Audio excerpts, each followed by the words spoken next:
안녕하세요. 지옥 같았던 고부 갈등에서 벗어나 새로운 세상을 만끽하고 있는 30대 중반의 여성이에요. 고부 갈등, 결혼 전에 이런 일이 벌어질 거라곤 상상도 못했는데 제게도 그 고부 갈등으로 인한 끝이 오더라고요. 그래도 이혼을 하지 않았을 때보다 훨씬 나은 환경이 저를 기다리고 있었기에 이제는 웃으며 이야기를 할 수 있는 것 같아요. 별거 아닌 제 이혼 이야기 한번 들어보실래요? 저와 남편은 소개팅으로 만났어요. 친구가 싫다고 한 소개팅 자리에 나가게 되어 결혼까지 가게 된 그런 케이스였는데 그때 제가 나가지 않았다면 이런 복잡한 일을 만들지 않았을지도 모른다는 생각을 해요.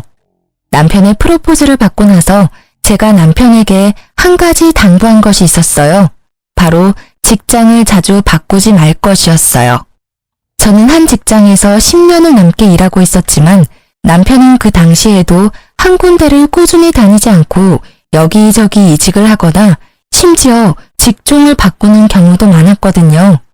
처음에는 그것이 자유로운 남편의 성격 때문이라고 생각했는데 결혼쯤에는 꽤나 걱정이 됐어요.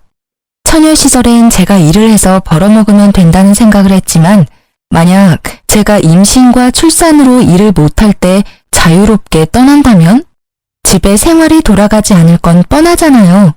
그래서 최소한 제가 육아휴직 후 복귀할 때까지만이라도 지금 직장을 유지해달라고 했죠. 그때만이라도 안정적인 생활이 되어야 하니까요.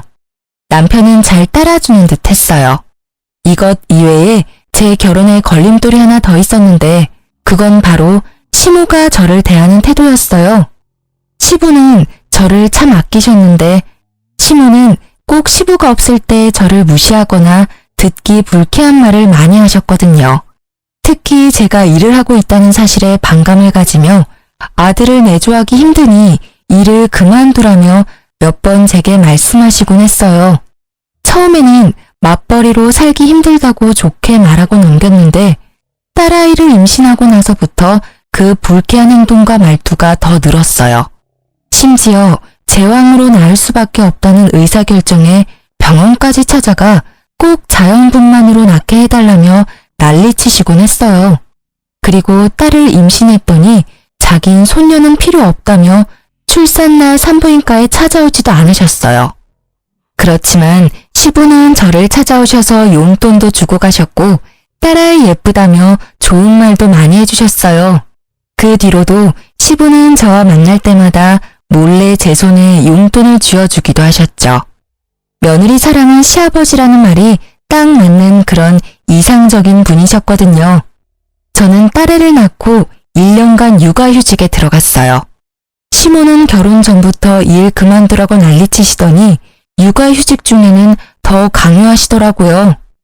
솔직히 저는 이제까지 해온 경력을 잃는 것도 싫었고 경력이 단절돼서 다른 직장으로 가는 것도 싫었어요. 그래서 시모에게는 항상 상황 봐서 알아서 하겠다고만 했죠. 그러던 중 딸애가 5개월쯤 됐을 때였어요. 남편의 출근 시간이 점점 늦어지는 것을 눈치챘던 날이었죠. 새로운 직장이 깐깐하다는 것을 남편에게 들어서 알고 있던 저는 이상하다는 생각으로 무슨 일이 있나 싶었어요. 그렇지만 남편이 별다른 말도 내색도 않았기에 잠자코 있었어요. 그런데 얼마 후 제가 폰 액정이 깨져서 수리를 가야 했어요. 폰 수리점이 남편 직장 근처에 있었기에 근처에 갔다가 남편 점심시간이랑 겹치는 걸 보고 같이 점심이나 먹을까 싶어 전화를 걸었어요. 여보, 나 지금 당신 회사 근처인데 점심 같이 먹지 않을래?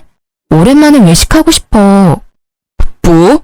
지금 전화하면 어떡해. 그런 건 미리 이야기했어야지. 나는 벌써 밥 먹고 일하는 중이라 안 돼. 들어가는 길에 포장이라도 해서 들어가서 먹어. 어? 그래. 점심시간은 항상 똑같으니까 이 시간이면 아직 밥 안 먹었을 것 같아서 연락한 거야. 그럼 끊을게. 저는 전화를 급히 끊었지만 이내 이상한 생각이 들었어요. 제가 아기랑 같이 왔을 걸 알면 밥을 먹었더라도 잠깐 나와서 애기 얼굴은 보고 들어갈 줄 알았거든요. 그것도 아니라면 나와서 제게 직접 이야기를 해줄 줄 알았죠. 그런데 이런 식으로 전화를 끊는다? 이상한 마음에 저는 집들이 때 보았던 남편 직장 부하를 보고는 반가운 마음에 다가가 인사를 하고 물어봤어요. 어머, 안녕하세요. 저 기억하시려나 모르겠네요. 영준 씨 와이프 되는 사람이에요. 저번에 저희 집에 집들이 왔었죠? 사모님, 안녕하셨어요? 애기가 너무 예쁘네요. 그런데 여기는 어쩐 일로 오셨어요? 폰 수리하려고 들렀다가 남편 잠깐 보려고 왔는데 혹시 많이 바빠요? 모르셨어요? 어떡하지? 뭔가 말하기를 꺼려하는 그 모습에 제가 채근하니 그 사람이 말해주더라고요. 며칠 전에 사직서 쓰고 이제 더 이상 출근 안 하시는데요. 제 머릿속은 캄캄해졌어요. 일을 그만두다니 그것도 스스로 퇴사를 했다고? 저는 일단 그 사람에게 인사를 하고 바쁘게 집으로 돌아왔어요. 그리고 남편에게 전화를 걸었죠. 당신 일 그만뒀다며? 당장 집으로 와. 제 목소리에 심상치 않음을 느낀 남편이 쭈뼛대며 집으로 들어온 건 30분이 지난 뒤였어요. 당신 일 그만뒀다며? 어떻게 나한테 말 한 번 없이 그만둘 수가 있어? 아니, 권고사직이나 해고도 아니고 스스로 사직서를 쓴 이유가 도대체 뭐야? 여보, 일단 흥분 가라앉히고 내 이야기 좀 들어봐. 거기 진짜 힘든 직장이었어. 일하는 동안 불편한 일도 진짜 많았고 사람 답답하게 만들어서 탈출하고 싶었던 적이 한두 번이 아니라고. 자기도 잘 알지만 나한테 오는 일도 너무 많고. 그렇다 해도 당신 지금 혼자 벌고 있는 중이잖아. 당신이 그만두면 당장 다음 달부터 카드값이며 공과금은 어떻게 하란 말이야. 아직 애도 어려서 내가 지금 당장 복귀하기도 힘든데. 결혼 때 한 약속을 이렇게 어겨버리는 건 뭐야? 내가 최소한 육아휴직 때만은 일 그만두지 말라고 했잖아.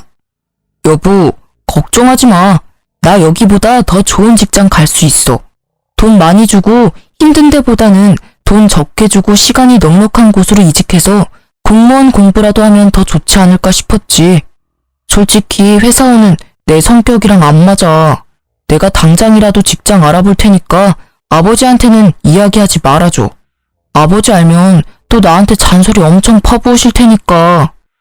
사회 초년생도 아니고 이 일 시작한 지 10년이 넘어가는 사람이 갑자기 성격이랑 맞지 않는다는 이야기를 하자 저는 급히 오른 열 때문에 뒤로 기절할 것 같았어요. 게다가 시부에게 이르지 말라는 그 말이 어찌나 화나는지 저는 냅다 소리부터 질렀어요. 야, 그럼 우리는 뭐 먹고 살아? 딱히 모아놓은 돈도 없는데. 진짜 생각이 있는 거니? 머리가 잘 붙어있기는 해. 도대체 어떤 생각을 하면 갓난애기 두고 그만두겠다는 결론이 나와. 당신이 자유로운 영혼인 건 알겠는데 나랑 같이 결혼해서 애까지 낳았으면 최소한 나는 제외하고서라도 이 아무것도 못하는 애 먹여 살릴 걱정 정도는 해야 정상 아니야? 우리가 왜 아무것도 없어. 당분간은 차나 집 담보로 대출해서 생활비 하면 되지. 게다가 나도 다 생각이 있으니까 퇴사한 거야. 사람을 아무 생각 안 하는 사람처럼 만들지 말라고. 말이 되는 소리를 해. 한창 벌어야 할 나이에 쉬면서 대출해서 생활비 하자는 말이 쉽게 나와? 스스로 사직서 쓰고 나오는 바람에 실업급여도 못 받았잖아. 경고하는데 이틀 안에 취직해. 안 되면 나 진짜로 가만 안 있을 거야. 당신은 당신 가정이니까 맘대로 해도 된다고 생각할지 모르겠는데 나한테는 내 가정이야. 당신이 망치게 그냥 둘 수 없다고. 저의 분노에 남편은 제게 변명할 생각도 하지 않고 그 길로 밖으로 휙 나가버리더라고요. 저는 취직 자리라도 알아보러 나갔나 보다 했는데 1시간 뒤에 전화가 오더라고요. 시모에게서요. 시모는 제게 당장 시댁으로 오라고 했어요. 갔더니 남편이 떡하니 시모 뒤에 앉아서 저를 쳐다보지도 않고 딴청을 피우고 있더라고요. 그 모습에 순간 이놈이 시모에게 뭔가 이야기했구나 싶었죠. 그렇지만 이 문제는 당연히 남편이 잘못한 거니 저는 거리낄 것이 없었어요. 내가 왜 오라고 했는지 짐작하니? 아니요. 무슨 일 때문에 부르셨어요? 뻔뻔하기도 해라. 영준이한테 다 들었어. 남편 앞길 막는 게 그렇게 좋아? 네 남편이 다 생각이 있어서 일 그만둔 건데 그걸 가지고 그렇게 애를 잡으면 어떡해? 하라는 내조도 안 하고 그렇다고 사근사근 하기를 해? 남편이 일을 못하면 네가 일을 하면 되잖아. 그런 일로 왜 애를 힘들게 만들어? 앞길을 막다뇨. 저는 그런 적 없어요.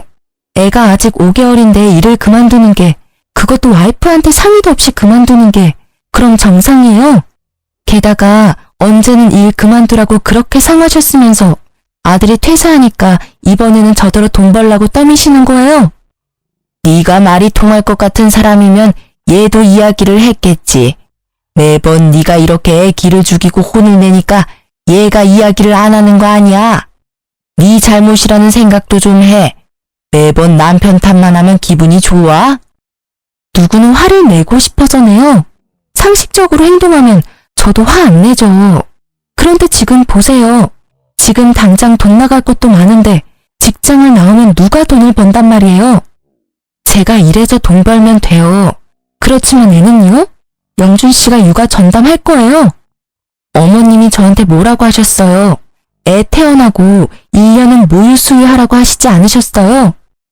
제 말이 끝나기가 무섭게 육아를 해야 한다는 말에 남편이 급히 말하더라고요. 여보, 나는 육아 같은 거 못해. 취직 자리도 알아봐야 하고 면접 보느라 나가보기도 해야 하고 그러니까 처갓집에 맡기면. 말을 말지 뭐하러 기름에 불 붙는 짓을 하는지 기가 차지도 않는 그 말에 저는 심호가 있다는 생각도 잊은 채 남편에게 버럭 소리쳤어요. 왜 당신이 싼 똥을 우리 엄마한테 치우라고 하는 건데? 야, 너 내 아들한테 무슨 말 하는 거야? 이게 시어머니 앞에서 못하는 말이 없어. 뭐, 똥? 일 그만둔 게 그렇게 잘못한 일이니? 그리고 사부인 집에서 일도 안 하시고 노는 걸로 아는데 손녀 하나 봐주실 수도 있지. 어머님, 매번 저한테 출가 외인 하셨죠? 친정도 남의 집이라고 하셨잖아요. 그런 남의 집에 애를 어떻게 맡겨요? 남편 시간이 남고 돌아서 할 일이 없는데 애라도 봐야 하는 거 아닌가요? 그리고 어머님은 뭐 하시는데요? 어머님도 일 안 하시는 건 마찬가지시잖아요. 딸이라서 싫으셔도 손녀딸인데 어머님이 직접 보시는 게 낫지 않으시겠어요? 나는 일 안 하는 게 아니라 네 시아버지 내조를 하잖니. 집안일이 얼마나 힘든데 그 와중에 애를 보라고 해? 그러니까요. 어머님이 하실 거 아니시면 저희 집안일에 빠져주세요. 그리고 당신 쉬는 동안 육아 안 할 거면 나 아버님한테 당신이 어떤 짓을 했는지 다 물어버릴 거니까 알아서 해. 솔직히 지금 당장이라도 시부에게 이야기하고 싶었지만 이때까지는 이혼 생각은 없었고 조만간 해결되면 굳이 긁어부스럼 만들 필요 없다는 생각을 하고 있었어요.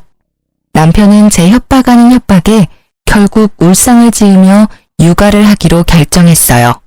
그리고 저는 예상보다 반년 빠르게 직장에 복귀하게 됐죠. 남편에게는 면접 볼 땐 제가 연차나 반차를 쓰고 나올 테니 애는 다른 데 맡기지 말라고 말해둔 상태였어요.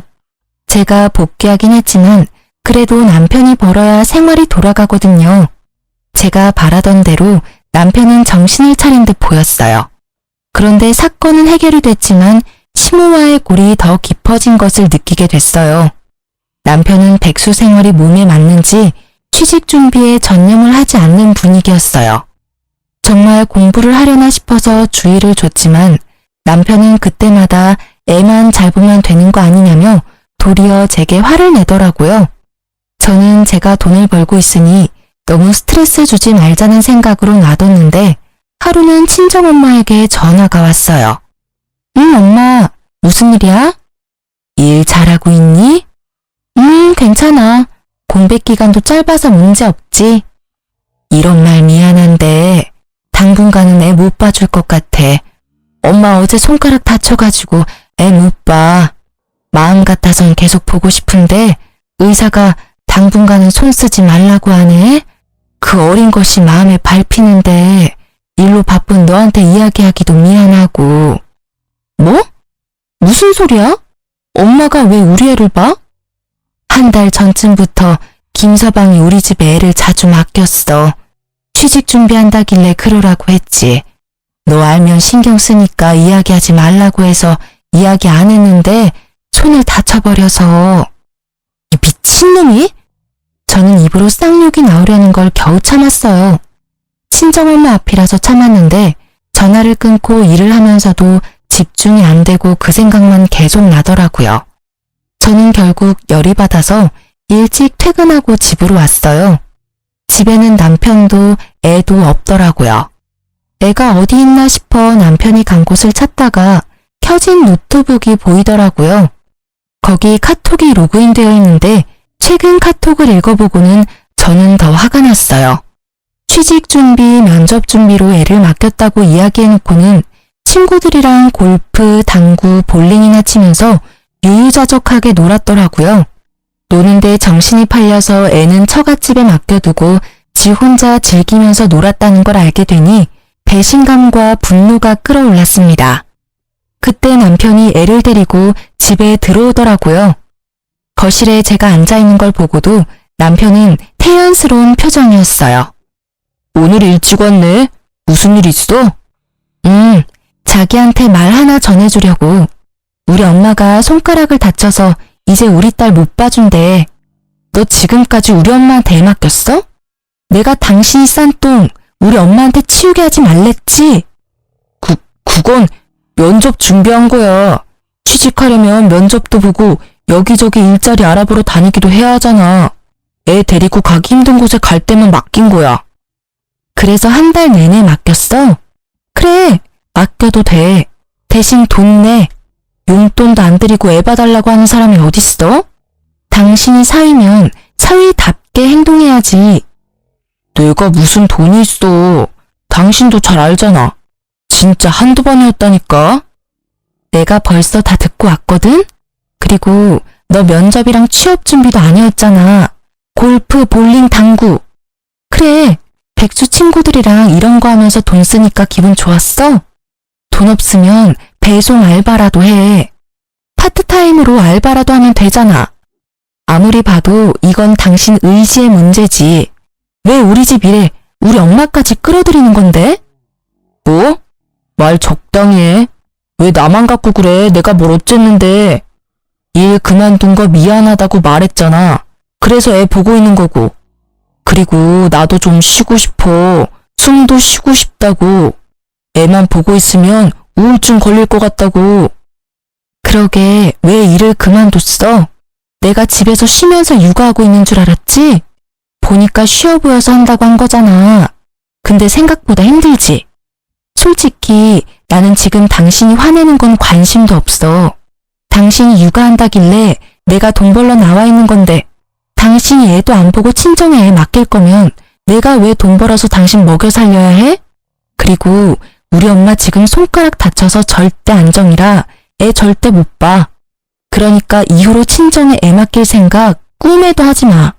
애 보기 싫으면 직장이나 빨리 찾으라고. 아, 당신 진짜 이기적이다. 나는 당신 육아휴직 쓸 때 혼자 일하면서 먹여 살렸잖아. 그건 지금 생각나지도 않지? 그러니까 나를 이렇게 쥐잡듯이 잡는 거 아니야. 당신이 나한테 해준 게 뭔데? 생활비도 안 주고 애만 보도록 만들고. 나도 숨 좀 돌리자. 일자리 찾을 건데 그때까지만이라도 좀 쉬엄쉬엄 하자고. 너 골프 치고 당구 치러 가려고 우리 엄마는 힘들어야 해? 둘 다 일을 해야 애를 맡기고 용돈이라도 드릴 거 아니야. 딱히 우리 엄마뿐만이 아니야.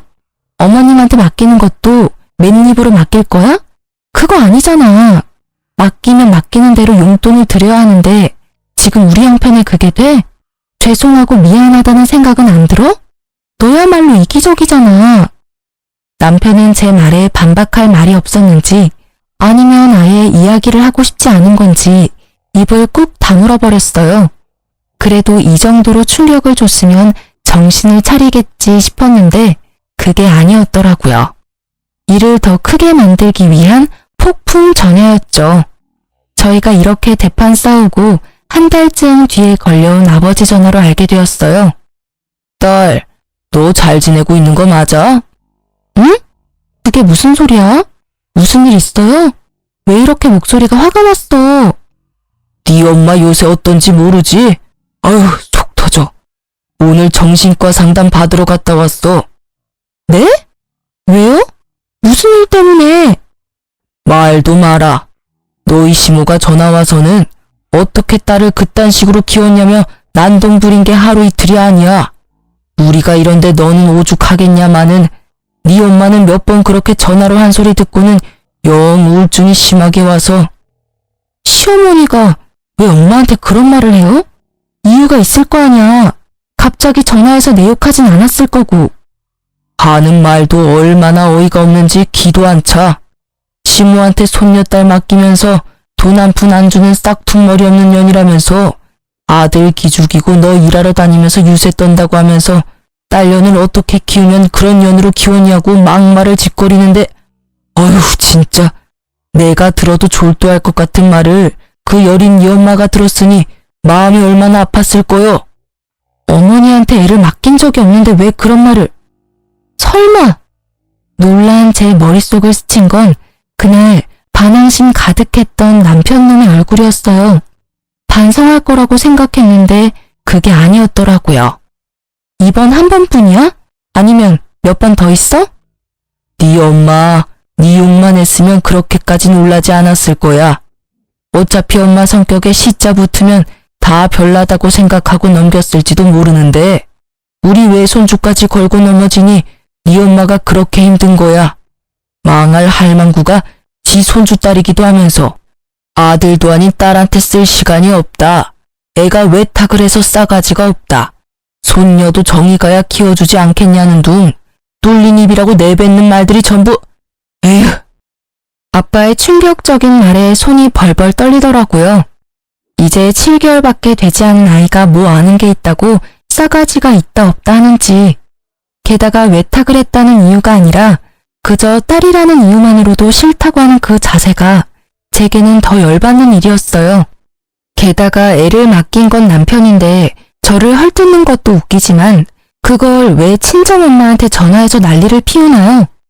결국 마음 약한 우리 엄마는 따지지도 못하고 끙끙 앓았고 시모는 틈만 나면 우리 엄마한테 전화해서 물고 뜯고 그런 말을 몇 번이나 들어가며 저에게 알리지 않으려 했던 엄마의 마음이 너무나 가슴에 깊이 박혀 저는 이를 꽉 깨물며 말했어요. 아버지, 죄송한데 엄마한테 전화 녹음하는 기능 좀 알려주세요. 설정에 가면 다 할 수 있거든요. 통화 시엔 무조건 다 녹음할 수 있도록 해놔요.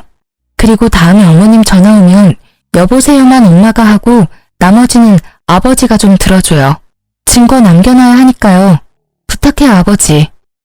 아버지는 그러겠다고 대답했고 저는 전화를 끊고 많은 생각을 했어요. 내가 이렇게까지 우리 집에 문제를 일으키는 남자와 같이 살아야 할 이유가 있을까 하고요.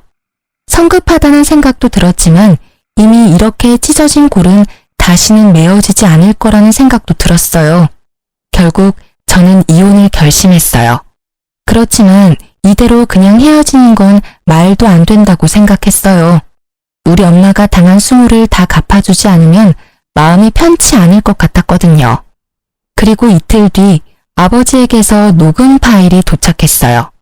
대답 없는 어머니를 향해 쏘아붙이는 말들이 제가 들은 것보다 더 무식하고 예의 없으며 더러운 말들 뿐이었어요. 저는 그걸 가지고 시댁으로 찾아갔어요. 남편에게는 시댁으로 오라는 문자를 보내놨었죠. 시댁에는 시부와 시모가 함께 있었어요. 시모는 눈빛으로 제게 왜 왔냐며 묻고 있었죠. 저는 그 눈빛을 무시하고 시부에게 향했어요. 아버님, 남편이 얼마 전에 일을 그만뒀어요.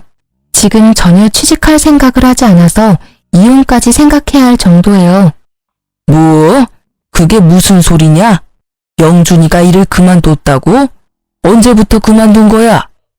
벌써 3달이나 지났는데 취직 준비를 안 하고 있어요. 일할 생각은 팽개치고 친구들이랑 골프, 볼링이나 치면서 놀러나 다니고 있으니 제가 복귀하면서 우리 딸 육아라도 하라고 했는데 친정이며 시댁에 맡겨두고 놀러 다니기 바쁘더라고요. 영준이 이놈 어딨어? 지금 당장 오라고 해. 저 자식을 놔두고 지금 지 혼자 즐겁게 놀러 다니고 말이야. 인간이 덜 됐어. 아가, 내가 단단히 혼내둘 테니까. 죄송하지만 아버님, 영준 씨 때문만은 아니에요. 뭐? 그럼 또 무슨 일이 있었어? 아니, 누가 또 너한테 그런단 말이냐? 아버님은 모르셨겠지만 어머님께서 저희 친정어머니한테 전화해서 딸 맡기면서 시모 용돈 하나 안 준다고 뭐라 하시면서 제 딸이 외탁을 해서 싸가지가 없고 아들도 아닌 딸이라서 보기도 싫다고 하셨대요. 그러면서 저희 어머니한테 딸년을 어떻게 키우면 그렇게 싹퉁머리 없는 년으로 키우냐고. 여보, 아니에요. 나 그런 적 없어요. 얘 좀 봐. 너 진짜 그러는 거 아니야. 어디서 시부 시모 사이를 이간질하고 그래? 내가 너 결혼할 때부터 알아봤어. 얼마나 못된 년인지 이제는 가족 간의 다툼까지 만들려고 하고. 저는 그 모습에 아무 대답 없이 아버지가 전해준 시모의 폭언을 고스란히 두 사람에게 들려줬어요. 아니, 사부인은 왜 말귀를 못 알아들어요? 사람 말이 말 같지 않아요? 손녀딸, 저한테 맡기지 말라고 말했잖아요. 당신 그 잘난 딸한테 이야기하라고요. 돈 한 푼 안 주면서 뭐가 그렇게 당당하다고 유세인지. 당신 딸이 그리 잘났다는데 일하면서 애는 왜 못 봐요? 아니면 당신이 봐주던가. 당신은 일 안 하고 놀고 있다면서요. 정말 모녀가 쌍으로 재수가 없어서. 시부의 표정이 점점 더 굳어가고 그와 동시에 시모의 표정은 점점 사색이 되었죠. 잘 들으셨죠? 오늘도 친정어머니께 전화해서 폭언을 퍼부으셨더라고요. 목소리의 말투까지 똑같으니 발뺌하시기 어렵겠네요. 안 그래요? 시모는 결국 제 폰을 뺏으려고 했지만 결국 시부의 눈빛에 깨갱하고는 제자리로 돌아갔어요. 저는 시부의 모습을 보며 한마디 더 했어요. 아버님, 그런데요. 여기까지는 그나마 괜찮은 편이에요. 더 화가 나는 건 아버님, 어머님 손녀인 제 딸에 대한 폭언이에요. 애가 외탁을 했다면서 손녀가 싸가지가 없다고 했대요. 아니, 고작 1년도 안 된 갓난애기에게 그런 말을 하는 게 이해가 안 되는 건 저뿐인가요? 그리고 한 가지 분명히 하지만 애를 어머니께 맡기자고 한 건 절대로 제 의도가 아니라고요. 저는 남편이 육아를 해야 한다고 했고 우리가 용돈 드릴 형편이 안 되니 양가 부모님 집에는 당분간 맡기지 말자고 똑똑히 이야기했거든요. 그런데 왜 남편 혼자 독단으로 저지른 일에 저희 어머니가 이런 대우를 받아야 하며 이 일로 정신병원까지 가셔야 하는 건데요. 시부의 얼굴은 거의 터질 것처럼 붉게 변해버렸어요. 시부가 딸을 얼마나 아끼는지를 알고 있었기 때문에 시모가 딸을 어떻게 대했는지 그대로 말했어요. 시부가 시모를 돌아보더니 소리치더라고요. 당신 미쳤어? 사돈 얼굴을 이제 어떻게 봐?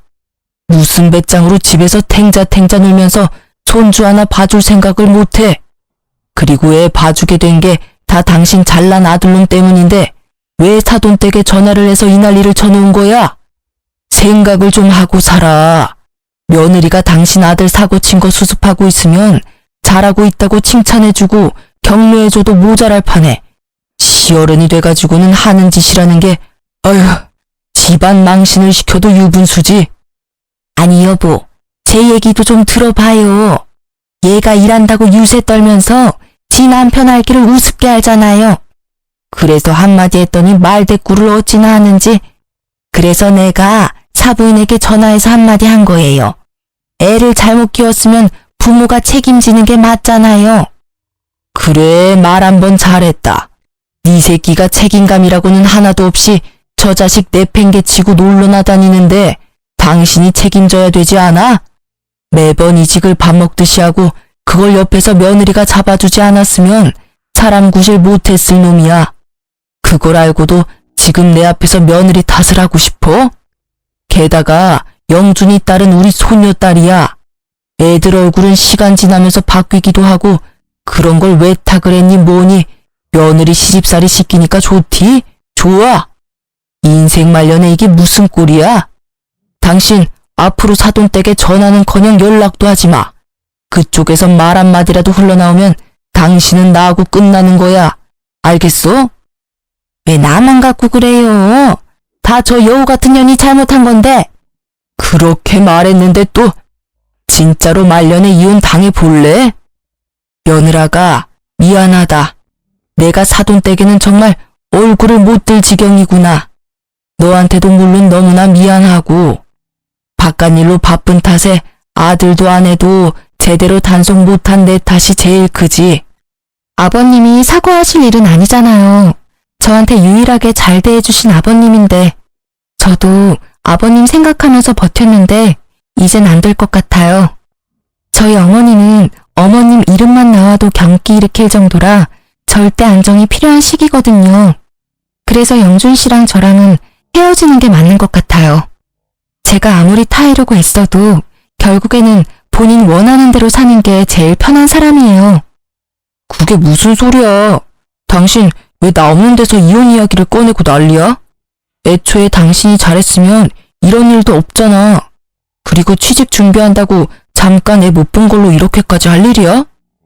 남편이 들어오더니 저한테 큰 소리 치더라고요. 지가 잘한 게 뭐 있다고 이리 기세가 등등한지 그 모습에 시부에 가라앉은 안색이 더 붉게 변했죠. 야, 너 일 그만둔 거 진짜냐? 너 그래서 지금 석 달째 일자리도 못 찾고 백수로 지내고 있다고? 자식 새끼 놔두고 놀러 다니니까 좋냐? 너 지금 집안 꼴이 어떻게 돌아가는지 알기나 해? 잘 알죠. 잘난 와이프가 또 시댁 와서 난리치고 있구만. 쟤는 내가 쉬는 꼴을 못 보잖아요. 저도 쉴 시간이 필요한데 매번 간섭하면서 잔소리만 하고 집에 있으면 숨이 턱턱 막힌다고요. 그래서 애를 네 엄마한테 맡기고 놀러나 다닌 거냐? 너 네 엄마한테 애 맡기면서 뭐라고 했어? 뭐라고 했길래 네 엄마가 사부인한테 전화해서 그 난리를 친 거야? 어? 말해봐라. 내가 동네 창피해서 얼굴을 못 들어. 이 며느리 앞에서 내가 이렇게 죄인이 돼야 하냐? 그게 무슨 소리예요? 나 그냥 엄마한테 애 엄마 시간 안 되니까 잠깐 맡긴다고 했을 뿐이라고요. 손녀딸 맡아주는데 무슨 문제가 있다고. 그리고 무슨 일이 생겼다 해도 다 당신 잘못이잖아. 그러게 왜 나를 이렇게 갑갑하게 만드냐고. 갑갑해? 돈을 벌 생각도 안 하고 와이프가 번 돈 쓰면서 큰 소리는 엄청 치네? 그래 잘 됐네. 나도 갑갑하니까 이제 우리 헤어지자. 돈도 못 버는 남편이랑 나도 살기 싫어. 애라도 잘 봤으면 내가 평생 일해서 당신 먹여 살려도 불만 없었을 거야. 아니, 애가 12개월 될 때까지만이라도 잘했으면 내가 이러지 않았겠지. 어린이집 보낼 때까지 고작 6개월 남았어. 그 기간도 못 참으니 어쩔 수 없지. 이혼 책임은 당신한테 있으니 위자료 주고 우리 친정엄마 치료비도 줘. 그리고 어머님이랑 당신이 우리 딸에게 애정이 없어 보이니 내가 애 데려갈게. 혹시라도 친권 가져갈 수 있을 거라 생각하지 마.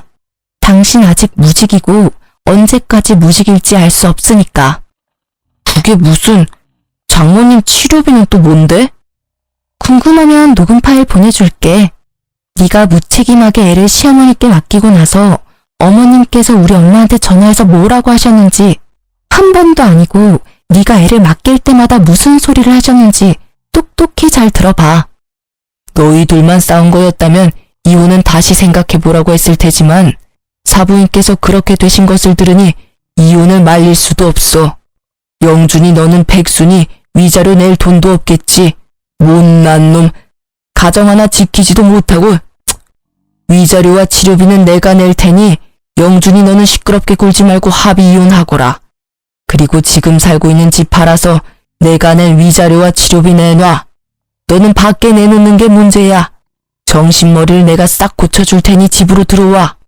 남편은 울상을 지으며 시부에게 집은 못 판다며 사정했지만 그 집은 시부의 명의라서 시부는 단칼에 자르더라고요.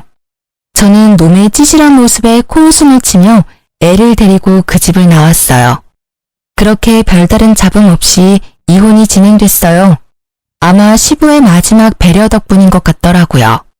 그리고 이혼한 지 3년이 지난 뒤 저는 동네에 있는 내과 의원에서 전 시모를 마주쳤어요. 제 품에는 이제 막 100일이 된 둘째 아이가 있었죠. 그 3년 동안 저는 새로운 사람을 만나 가정을 이룬 상태였거든요. 전 시모는 그런 저를 보며 비아냥거리더라고요. 아이고, 군뱅이도 구르는 재주가 있다더니 그새 뭣도 모르는 남자 하나 꼬셔서 애까지 가졌니? 설마 우리 아들이랑 만나고 있을 때부터 만난 남자 아니니? 이번에도 정말 외탁을 강하게 했네. 그 집도 참 서운하시겠어. 저는 이곳에서 일을 크게 만들고 싶지 않아서 전 시모를 데리고 밖으로 나가려고 했어요. 밖에서 이야기하세요. 병원에 피해주지 마시고요. 어이구, 네가 다른 사람 걱정할 때니? 혼자 사는 거 힘들어서 아무 남자 만나서 후딱 결혼한 거니? 그래서 힘들어서 갓난 아이 안고 병원까지 왔어? 그래, 우리 아들이랑 헤어지고 나니 힘들지? 이혼한 거 네가 잘한 거라고 생각하겠지만 절대 아니야. 우리 아들한테 천만 다행인 일이라고. 제가 이혼한 게 제 탓인 것 같아요? 다 당신과 당신 아들 때문이지. 어떻게 헤어지고도 이렇게 사람을 괴롭히세요? 저희 남남이니까 더 이상 저와 제 가족을 험담하지 마세요. 그리고 합의 이혼으로 제가 위자료 받고 양육권까지 다 가져왔어요. 당신들이 잘못했기 때문에 나한테 친권 뺏기고 위자료 물어낸 거 아닌가요? 그것만 봐도 누가 잘못했는지 명명백백한데 왜 그걸 몰라요? 제 목소리는 낮았지만 단호했고 결국 병원 현관 밖에서 들리는 소리에도 지나가는 사람들이 쳐다보더라고요. 그러다가 친정엄마가 의사와 다정한 모습으로 나오는 것이 보이더라고요. 그날은 친정엄마 정기검진하려고 온 거라 절대 마주하게 만들고 싶지 않았는데 협조적이지 않은 전 시모 때문에 결국 또 마주하게 되어버렸어요. 아이고, 저기 네 엄마도 나오네. 잘 지내셨어요? 여전히 치료받고 계시나 봐요. 못난 딸 둔 것도 재주라 여전히 힘드시나 봐요. 그쵸? 대단한 따님이네요. 어떻게 이혼한 지 2년 만에 새 살림을 차리고 애를 만들어요? 염치도 없고 뻔뻔하기까지. 이런 거 보면 자식도 부모 닮는 거겠죠? 안 그래요? 전 시모가 한껏 비아냥거리고 친정엄마의 얼굴이 다시 어두워졌어요. 그때 의사가 친정엄마의 앞을 막으며 전 시모를 향해 말했죠. 누구신데 저희 장모님께 그런 무례한 말씀을 하십니까? 게다가 여기는 제 병원입니다. 이런 식으로 큰 소리 내고 소란 피우시면 곤란해요. 네, 이 의사가 재혼한 제 남편이었어요. 이혼 후 재혼 생각이 없던 제게 먼저 다가와준 착한 사람이었죠. 지금 남편의 헌신적인 마음에 재혼을 허락하고 지금도 잘 살고 있어요. 시모는 재혼한 남편이 의사라는 것을 알고는 아연실색하더니 이윽고 시샘 가득한 얼굴로 제 욕을 퍼붓더라고요. 의사 양반, 당신 지금 속고 있는 거야. 이 여자가 얼마나 여우인지 알아? 제 시부와 시모 사이를 이간질 시킨 것도 모자라 남편 앞길까지 막으려고 했던 나쁜 년이라고. 멀쩡해 보여도 속은 단단히 썩은 년이야. 없는 말도 지어내지. 있는 말은 소설을 써서 더 부풀리고 정말 하나부터 열까지 도움될 일 없는 여자라고. 빨리 헤어지는 게 나을걸? 제 와이프에게 잘못이 있다면 그쪽 집안이랑 먼저 엮인 것뿐일 겁니다. 저는 제 와이프의 이혼 과정에 대해 다 알고 있고 제 장모님께서 들어야 했던 언어적 폭력에 관해서도 잘 알고 있습니다. 무능한 남자보다는 제가 이 사람을 더 잘 지탱해 주겠죠. 막 출산한 와이프랑 갓난아기가 있는데도 제 즐거움 찾겠다고 가정은 나 몰라라 내팽겨치고 노는 남자보다야 의사인 제가 더 낫다고 생각합니다만. 결국 전 남편을 돌려가는 말에 전 시모 표정이 보기 좋게 구겨지더라고요. 사실 지금 제 남편은 과거에 저와 엄마가 당한 수모를 듣고 나선 자기 눈에 띄면 대신 복수해주겠다며 단단히 벼르고 있었거든요. 그런데 보기 좋게 남편 병원에서 마주한 거죠. 전 남편과 그 어머니 되시는 분이 얼마나 쓰레기 같았는지 신속한 이혼 덕분에 저는 번듯한 의사 남편 만나게 됐네요. 정말 두 분께는 감사한 마음이에요. 알아서 떨어져 나가준 덕분에 좋은 사람을 만나 걱정 하나 없이 살고 있으니까요. 아, 그러고 보니 영준 씨는 아직 공부한다고 들었어요. 공부가 잘 안 되나 봐요? 3년을 해도 안 되는 거면 그냥 포기하는 게 낫지 않을까 싶은데 더 늙기 전에 어디 취직이라도 해야 재혼이 가능하지 않을까요? 하긴 이것도 과한 참견이겠죠. 저희는 남남이잖아요. 제가 재혼했다고 해서 영준 씨도 그러리란 보장은 없잖아요. 하긴 요즘 여자들 중에 고부 갈등 일으키는 시부모 있으면 너도 나도 싫다고 떠나가는 마당에 그쪽 아들의 재혼이 가당키나 하겠어요? 어쨌든 말이 길었네요. 그쪽 후회하라고 떠들어댄 거 맞고요. 할 말 없으면 제 눈앞에서 좀 꺼져 주시겠어요? 저는 한껏 전 남편 욕을 해줬어요. 뭐 욕이 아니라 걱정을 가장한 비웃음이었지만 얼마 전 지인을 통해서 전 남편이 아직도 일자리를 찾지 못하고 있다는 이야기를 들었거든요. 한마디로 백수라는 거죠. 무능력한 아들 때문에 허리가 휘어지던 전 시부는 정말로 내놓은 자식이라 생각한 건지 돈도 한 푼 없이 길거리에 내쫓았다던데 뭐 지인들 통해 들은 거라 카더라일 수도 있고요. 아, 그런데 한 가지 확실한 건 전 시부랑 시모도 이혼 직전까지 갔다고 하더라고요. 사실 전 시부는 아직도 제게 안부 문자를 보내시고 있어요. 1년에 한 번이라 그냥만 조금 알려주셨는데 이혼 직전까지 갔다가 전 남편이 뜯어 말려서 이혼 안 하는 대신에 받은 벌이 전화 금지령이었다고 하던데 친정엄마에게 전화로 욕한 것 때문에 그렇게 하신 것 같더라고요.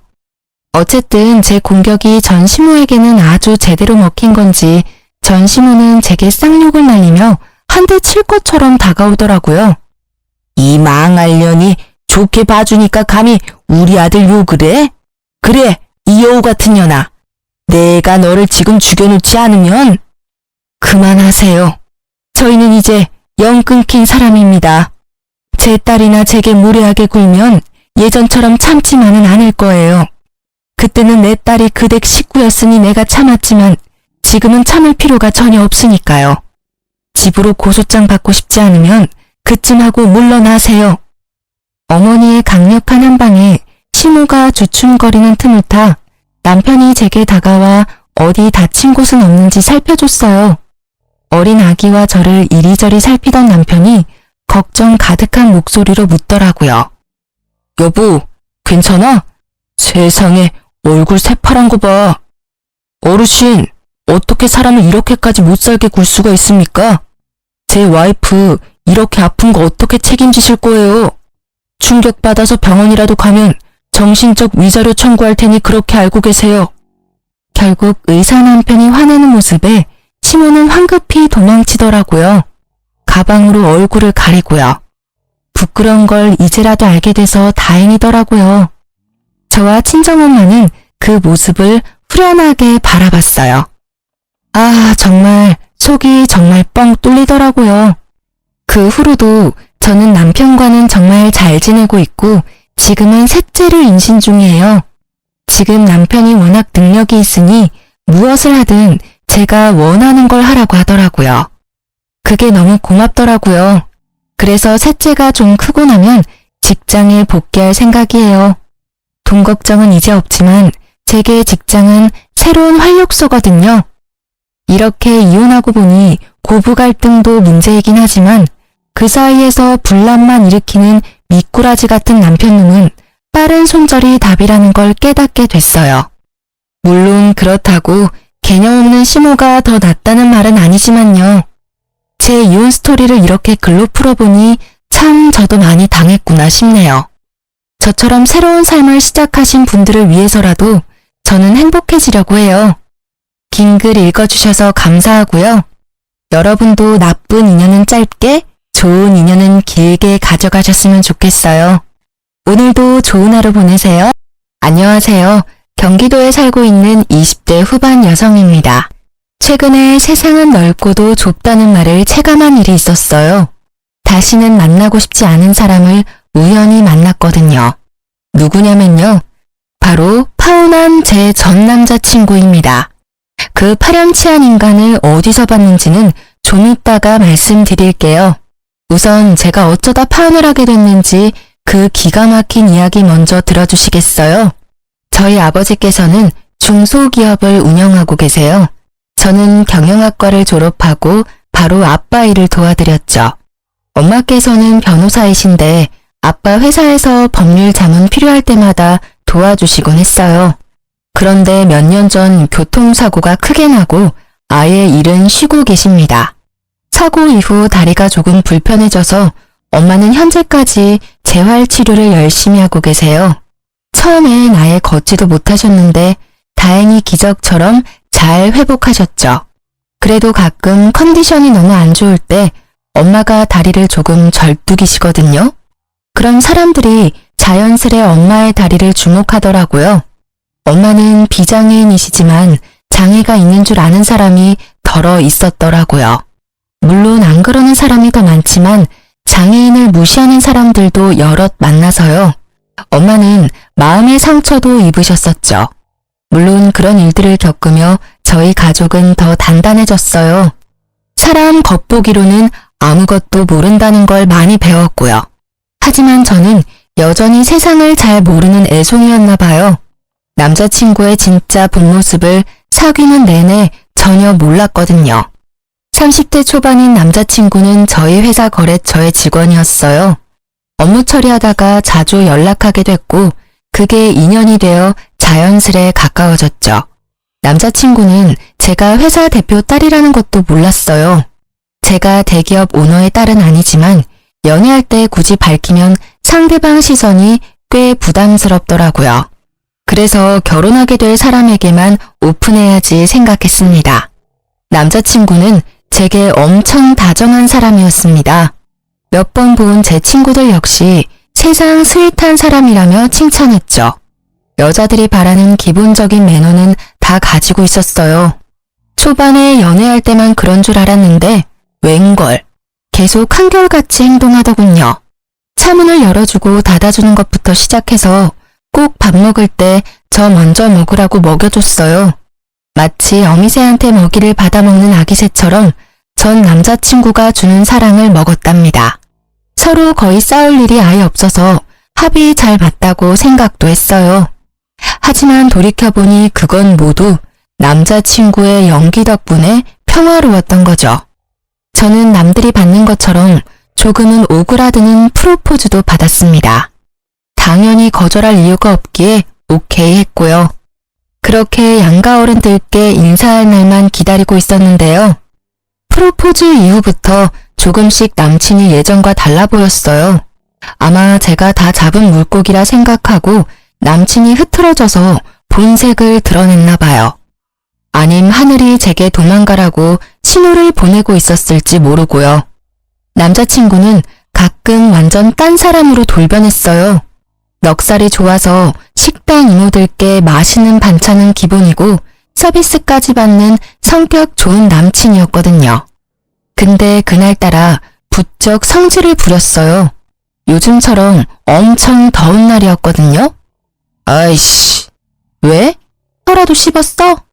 아니, 이거 물 맛이 왜 이래? 물? 난 괜찮은데. 자긴 맛이 이상해? 뭔가 끝맛이 이상하잖아. 안 되겠다. 한마디 해야지. 남친은 식당에서 직접 끓인 물을 마시다가 이모님을 불러 신경질을 내더라고요. 저는 주의를 드린다는 줄 알았는데요. 이게 뭐예요? 이거 오래된 물이죠? 나 식약처에서 근무합니다. 이런 곤란하다고요. 손님, 그게 무슨 소리예요? 아까 식당 문 열기 전에 아주 팔팔 끓인 물이에요. 약재가 많이 들어가서 맛이 이상하게 느껴질 수는 있어요. 근데 이런 여름에 내가 오래된 물을 내놓겠어요? 아니 근데 이 아줌마가 반성은 안 하고 적반하장 태도네? 자기 지금 뭐 하는 거야? 가만히 있어봐. 이런 업장을 신고당해봐야 해. 아유 손님 마음대로 해요. 우리 집 CCTV만 해도 몇 개인데. 이모님은 정말 당당하셨는지 그런 남친의 행동을 가만히 지켜보더라고요. 남친은 이모님이 자기 뜻대로 안 되니 꽤나 당황한 듯 보였습니다. 이모, 그러는 거 아니에요. 손님이 맛이 이상하다는데 사과 하나 없이 떳떳하면 이 물병에 있는 물 남김없이 다 마셔보시던가요? 뭐요? 이걸 내가 어떻게 다 마셔요? 자기야, 진짜 뭐하냐고. 그만해. 이모님, 죄송합니다. 이 사람한테 물이 안 맞나 봐요. 저희 계산하고 갈게요. 야, 뭐가 죄송해. 진짜 물맛이 이상하다고. 그러니까 안 먹으면 되는 거잖아. 나와 당장. 저는 밥을 제대로 먹지도 못했는데 계산을 하고 식당을 황급히 나왔어요. 너 뭐하냐? 네가 그러면 나만 바보 되잖아. 싸가지 없는 놈보다 차라리 바보가 낫지. 꼭 그렇게 우리보다 나이 2배 이상 차이 나는 분한테 건방지게 굴었어야 했어? 나 정말 깜짝 놀랐어. 자기 원래 그런 사람이었니? 원래 자기 안 그렇잖아. 오늘 왜 그래? 원래 내가 어땠는데. 아, 그래. 내가 미안해. 내가 예민했다. 인정해. 너무 더워서 잠시 정신이 오락가락했나봐. 물맛도 이상한데 이모님이 사과 없이 오히려 날 나무라니까 억울했나봐. 아무리 그래도 그렇지. 아, 됐다. 오늘은 이만 헤어지자. 너도 너무 그러지 마. 뭐? 내가 뭘? 사람들 앞에서 나 망신 줬잖아. 난 진짜 정당하게 손님으로서 권리를 주장한 거야. 아, 자기 태도가 꼭. 이런 말 내 입으로 내뱉기 싫지만 이모한테 갑질하는 것 같았어. 물을 바꿔달라 하거나 물맛이 이상하다까지만 말했어도 분명 식당 주인분이 알아서 처리해줬을 거란 말이야. 근데 자기는 다짜고짜 불러서 소리 지르고 앞에서 물병에 있는 물 다 마셔보라 했잖아. 그 모습 솔직히 창피하기도 했지만 나 너무 충격이었어. 자기 원래 그런 사람이었어? 내가 여태 잘못 본 거야? 그렇네. 듣고 보니 그렇다. 자기야, 나 진짜 잠시 정신이 나갔었나 봐. 그런 사람 아닌 거 자기가 제일 잘 알잖아. 잠을 못 자서 그런가? 더위를 먹은 걸까? 미안해. 정말 미안해. 내가 가서 사과하고 올게. 남친은 집에 가겠다는 저를 두고 싹싹 빌면서 한 번만 봐달라고 하더군요. 저는 솔직히 시간을 가지자고 말하고 싶었거든요. 하지만 눈물까지 글썽이던 남친은 다시 식당으로 돌아가 아주머니께 사죄했어요. 어머님, 잘못했어요. 어머니 버리신 분한테 감히. 아까는 제가 더위를 심하게 먹었었나 봐요. 아유, 총각. 여기까지 다시 사과해주러 온 거야? 난 괜찮아요. 아침부터 열심히 땀 흘리면서 끓인 물이 이상하다니까 나도 모르게 손님한테 열부터 냈네. 근데 총각 말도 일리가 있어서요. 물은 싹 다 버리고 여름엔 그냥 안전하게 정수기 쓰려고요. 아까는 돈 내고 식사도 제대로 못해서 어째요? 내가 다시 만들어줄 테니까 여자친구랑 제대로 먹고 가요. 저는 곧바로 자기 잘못을 고치려는 남친의 모습에 저 사람이 진짜 오늘은 뭐가 씌어서 그랬나 싶었죠. 솔직히 조금 마음 한구석에 찝찝한 게 남아있었지만 식당 아주머니께서도 괜찮다 하셔서 그냥 넘기게 됐습니다. 남자친구는 그 일을 계기로 좀 풀어졌는지 슬슬 제게 본색을 드러내는 듯 했어요. 물론 더 이상 식당에서의 진상짓 같은 건 하지 않았지만 발레 타는 분과 대리운전하는 분들이랑도 부쩍 트러블이 나더라고요. 그분들과 크게 싸우지는 않았지만 남친은 은근히 무시하는 태도가 보였어요. 어딘가 빈정상하는 묘한 말투까지요. 팁하며 짧은 반말에 차키를 던지는데 깜짝 놀랐죠. 자기야, 발렛 해주신 분한테 냅다 키를 왜 던져? 저 사람 얼굴 맞기라도 하면 어쩌게. 내가 던졌어? 몰랐어? 자기가 방금 던졌잖아. 아, 이거 큰일이네. 자기야, 습관이야, 습관. 난 내가 키를 던진 줄도 몰랐어. 보통 사무실에서 거의 남자들만 있다 보니까 서로 캐치볼 하듯 던져서 주고받거든. 지금 생각해보면 남친은 항상 제게 변명했어요.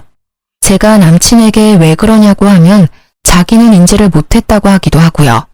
사실은 그 사람들이 먼저 제가 안 볼 때 자기한테 시비를 걸었다고 하더군요. 지금 생각해보면 새빨간 거짓말 같은데 그때는 또 남친 편이니 팔은 안으로 굽는다고 전 수긍했죠. 게다가 제가 화라도 내면 이젠 오히려 남친이 적반하장으로 제게 따지기도 했거든요. 나 답답하다 자기야. 자기는 나 단면만 보고 판단하는 거야? 자기는 화 한 번 안 내고 살아? 나도 똑같은 인간이야. 화를 낼 때는 낼 수도 있는 거야. 하지만 그렇다고 해서 내가 늘 모두에게 불친절하거나 못된 사람은 아니잖아. 자꾸 본의 아니게 너한테 요새 그런 못난 모습 보였지만 24시간 내가 나쁜 사람인 것도 아니란 말이야. 방금도 대리운전 기사가 돈 받아가면서 하는 말이 내 여친이 참 몸매가 좋대. 그런 말 들으면서 내가 가만히 있어야 해? 널 모욕하는데 네가 실망했으면 어쩔 수 없어. 근데 그렇게 자꾸 남 시선에 휘둘리는 너 역시 나도 실망이야. 하고 저를 은근히 가스라이팅 했습니다. 하지만 저는 그런 일이 있었다라 해도 혹시나 더 큰 사고로 이어질지 모를 언행은 절대 하지 말라고 단호히 말했죠. 차라리 그럴 때엔 경찰에 신고하는 편이 낫다고요. 어떤 사건이 있었다 한들요. 가끔 튀어나오는 상대방을 무시하는 태도 안 고치면 제가 결혼 못한다고 말하니 남친은 고치겠다 하더군요. 남친은 이제 자신의 가스라이팅이 안 먹히는 줄 알았는지 또 울면서 사과하며 절 붙잡았던 것 같아요. 그때는 제가 콩깍지가 씌었는지 귀신이 씌었는지 왜 기회까지 주면서 바로 헤어지지 못했을까 지금에서야 후회하네요. 남친은 언제나 레파토리가 똑같았어요. 뭔 일 생기면 자기 그런 성격 아닌 거 제가 잘 알지 않냐고 물었죠. 그쯤에는 점점 남친을 못 믿고 멀어지고 있었던 것 같아요. 그렇다고 당장 헤어지자고 말하기엔 또 남친 말도 일리가 있어 찜찜했고요. 전 또 바보같이 방금 목격했던 건 진짜 특별한 케이스였겠지 라며 자기 합리화를 했던 것 같습니다. 그래도 그동안 만나온 남자친구의 말을 믿기로 했죠. 게다가 그 이후로 한동안은 남친도 그런 모습을 안 보이더라고요.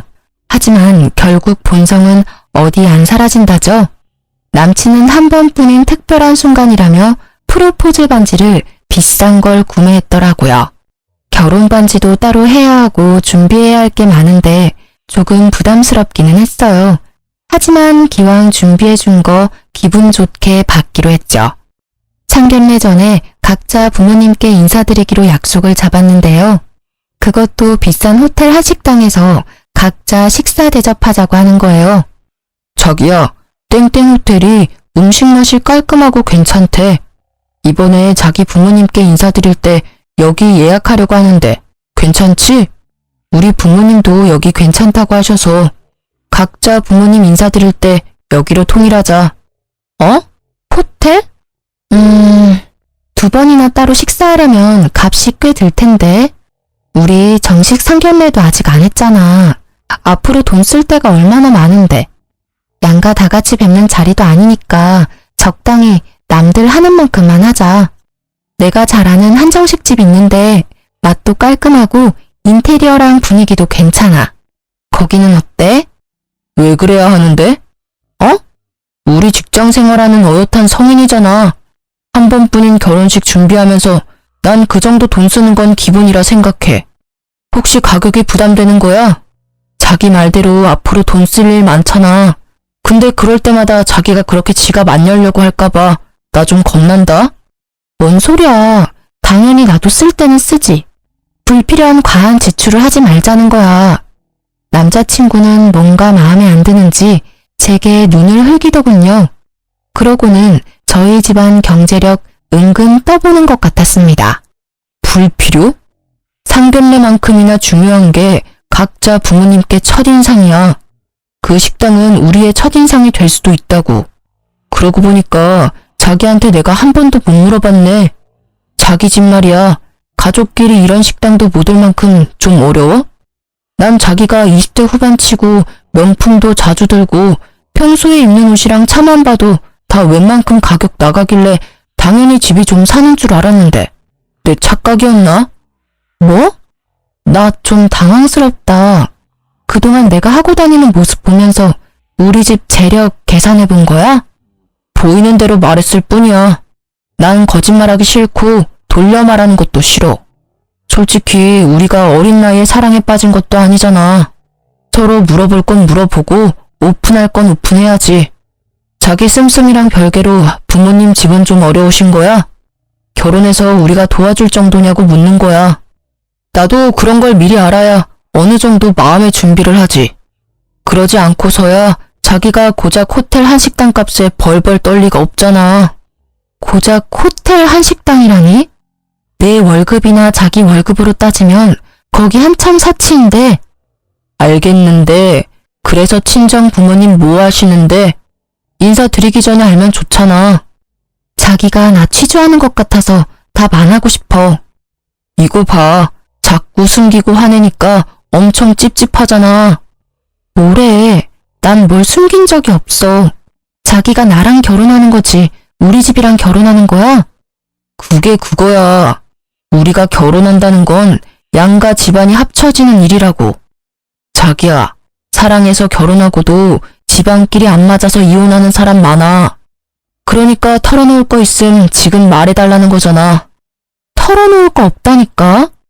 자기, 내가 뭐라도 털어놓으면 헤어지자 할 기세다? 묘하게 기분 나빠. 그리고 나보다 우리 엄마 아빠가 더 잘 사시거든?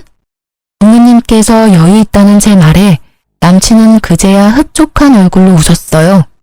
작은 말다툼으로 끝났지만 그 순간 정이 뚝 떨어지더라고요. 하지만 이미 결혼을 향해 달려가는 중이라 멈추는 법을 몰랐죠. 결혼 준비하면서 많이들 싸운다잖아요. 저희도 그런 건 줄 알았죠. 저도 결혼은 처음이니까 잘 몰랐어요. 결국 저는 남친이 하자는 대로 호텔 한식당에서 부모님께 인사드리기로 했습니다. 은근히 저도 자존심이란 게 발동했거든요. 실제로 그 정도 능력이 안 되는 것도 아니었고요. 남친에게 떳떳하고 숨기는 건 없었지만 생각해보니 제가 대표님이 아빠라는 걸 말 안 했더라고요. 그래서 조금은 미안한 마음도 들었던 것 같아요. 돈이 좋기는 하다. 나중에 나도 여기서 자기 부모님 뵙는 거지? 여기 너무 조용해서 나 더 떨릴 것 같아. 자기는 지금 안 떨려? 우리 엄마 아빠 처음 뵙는 거잖아. 떨리지. 왜 안 떨리겠어. 이럴 줄 알았으면 오가다 자연스럽게 인사도 드리고 진작 내 얼굴이라도 보여드릴 걸 그랬어. 엄청 긴장되네. 근데 자기 여기 처음에 싫다고 했잖아. 그래도 와보니까 엄청 좋지? 가격은 좀 세지만 나 잘했지. 그래, 고마워. 나도 나중에 제대로 자기 어머니 아버님께 대접해야지. 룸 안에서 제 부모님을 기다리면서 남친이랑 서로 이런저런 대화를 하고 있었어요. 그때 엄마께서 아빠보다 먼저 도착하셨죠. 딸, 엄마, 오느라 고생하셨죠? 아빠는요? 아유, 네 아빠 글쎄 여기까지 올라와 놓고 다시 내려갔어. 차 안에 전화기를 두고 왔다네. 요즘 아빠가 자꾸 깜빡깜빡하셔. 기다리기엔 다리가 갑자기 아파서 나 먼저 올라왔지. 다리가 아팠다고? 어디가 어떻게? 지금은 괜찮아? 엄마는 괜찮아. 어머, 너는 남자친구 소개도 안 하고 뭐 하는 거야? 민망하겠다. 안녕하세요. 엄마랑 짧은 인사를 나누느라 남친은 잠시 잊었거든요. 뒤돌아보니 남친은 여전히 자리에 앉아 있었어요. 보통은 어른이 오면 자리에서 일어나 인사하잖아요. 남친은 인사도 안 하고 뚫어져라 저희 엄마와 저를 번갈아 보더군요. 저희 엄마가 먼저 인사하는데도 대답을 안 하더라고요. 자기야, 뭐해? 우리 엄마가 인사하시잖아. 그러자 남친은 물을 벌컥벌컥 들이키고는 아주 깨질 듯이 컵을 내려놓더라고요. 너야말로 지금 뭐 하는 거야? 너 나한테 숨기는 거 없다며? 그게 무슨 소리야? 엄마 오셨는데 인사도 안 하고. 뭔데? 왜 갑자기 소리를 질러? 남친은 삐딱한 자세로 저희 엄마를 위아래로 훑어봤습니다. 엄마는 자리에 앉지도 못하시고 서서 그런 남친을 바라보고 침착하게 말씀하셨어요. 아니, 무슨 문제라도 있나요? 엄마, 잠시만 나가 있을래요? 둘이 얘기해 볼게요. 야, 너 눈을 왜 그따위로 떠? 어른 앞에서 무슨 눈빛이야? 건방지게 인사도 안 하고. 딸, 여기서 소란스럽게 하지 말고 차라리 다 같이 나가는 게 좋겠다. 무슨 일인지는 모르겠지만 보아하니 오늘 식사는 못하겠네요.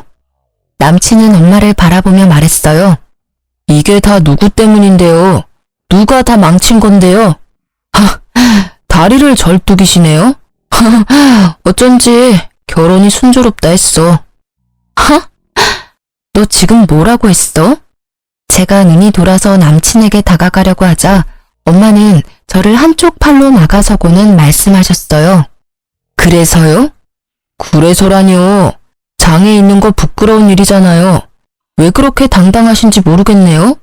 성윤이한테 엄마 장애 있다고 전혀 들은 바가 없어서 지금 저 무척 황당하거든요.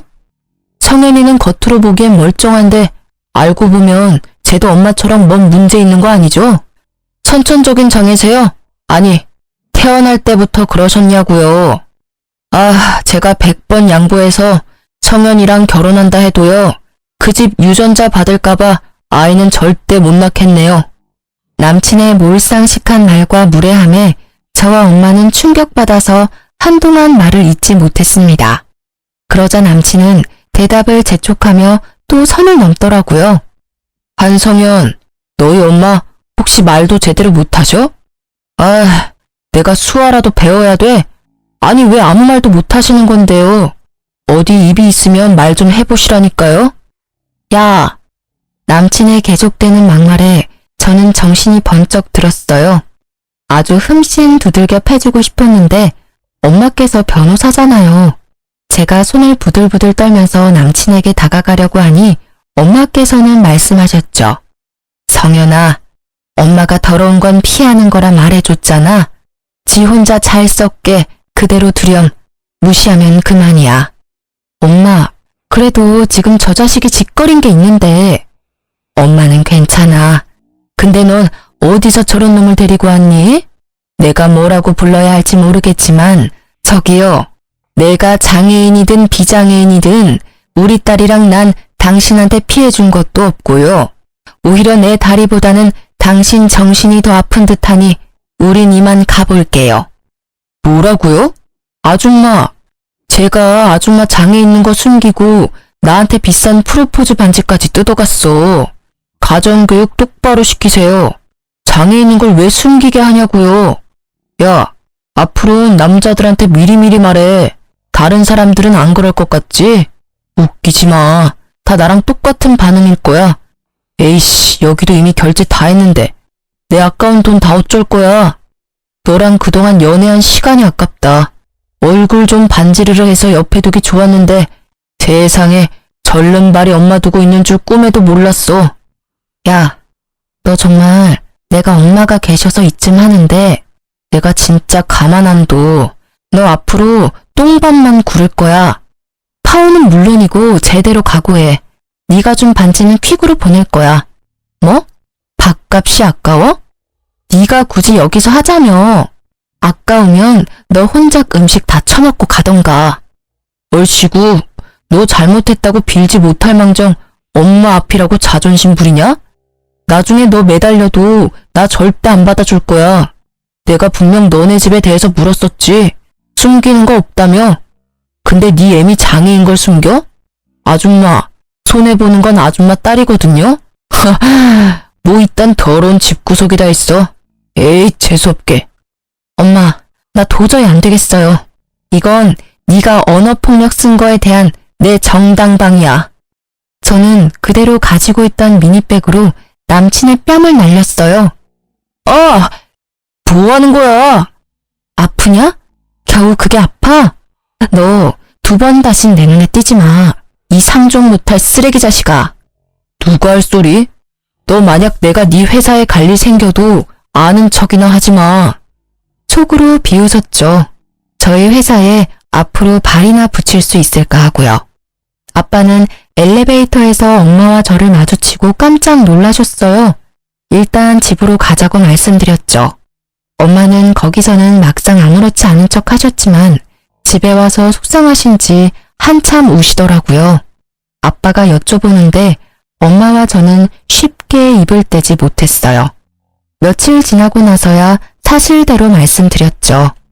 아빠는 당장 남친이 일하는 회사에 찾아간다고 노발대발하셨죠. 하지만 저는 그렇게 간단히 끝낼 문제가 아니라 생각했어요. 그리고 무엇보다 아빠 회사 이미지를 망가뜨리고 싶지 않았어요. 저는 우선 아빠를 말리고 전 남친에게 프로포즈 반지를 퀵으로 보냈죠. 그랬더니 반지가 다시 돌아오는 게 아니겠어요? 그리고 전 남친에게 전화가 왔습니다. 야, 파혼은 전적으로 네 책임이니까 그 반지 너 가지던지 팔던지 알아서 해. 대신 영수증 보낼 테니까 반지값 그대로 입금해. 어이가 없네? 그 반지 돌려준다고. 야, 그거 환불도 안 돼. 게다가 다시 되팔아도 그 가격 안 나오고. 난 그게 무슨 손해야? 내가 왜 손해를 봐야 하는데? 이미 너 때문에 손해는 볼 대로 다 봤거든? 그래도 좀 있는 집안인 줄 알고 반지도 비싼 거 했는데 알고 보니 다 네 허세였잖아. 어차피 네 손가락 사이즈니까 네가 끼고 다니던가. 아, 난 모르겠고 내일까지 10원도 빼먹지 말고 꼭 입금해라. 안 하기만 해봐. 아주 네 회사 가서 너 나한테 사기친 거 쪽 줄 테니까. 전 남친은 전화를 일방적으로 끊고 반지 구매 영수증을 사진 찍어서 보내더라고요. 저는 처음에는 반지 값을 돌려주지 않으려고 했습니다. 하지만 곧 생각이 바뀌었어요. 더럽고 치사하지만 돈 먹고 떨어지라고 입금했어요. 그 반지 값은 제가 톡톡히 값을 치를 수 있게 만들어주려고 마음먹었죠. 곧바로 저희 아빠 회사에서는 더 이상 전 남친 회사와 거래를 하지 않겠다고 통보했습니다. 저희는 아쉬울 게 없었고 그 거래처를 대처할 곳은 많았거든요. 저희와의 계약은 전 남친이 따낸 건이기 때문에 분명 회사로 찾아올 거라 예상했어요. 연락을 하자마자 아니나 다를까 전 남친이 저희 아빠 회사에 찾아왔더군요. 대표님, 그러니까 갑자기 마음이 바뀌신 이유가 뭘까요?